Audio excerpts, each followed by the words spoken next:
Hello everybody, this is step 34 of learning CSS colors by building a set of colored markers on freeCodeCamp.org. There are three more tertiary colors: chat rouge green, green plus yellow, azure, which is blue and cyan, and rose, which is red and magenta.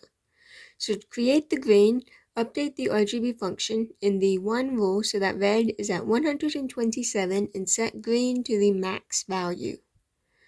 So we're going to put red, which is the first value, to be 127.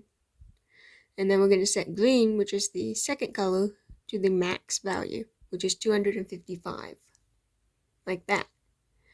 So for the second one, it's your update the RGB function so that green is at 127. Remember, green is the second value.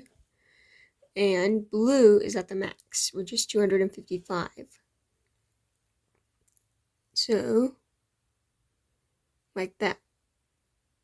And then for rose, which is sometimes called bright pink, update the RGB functions so that blue is at 127 and red is at the max.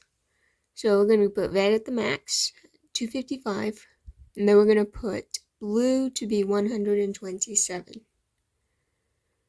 So like that. And that is it for this video. Thanks for watching, and I'll see you next time.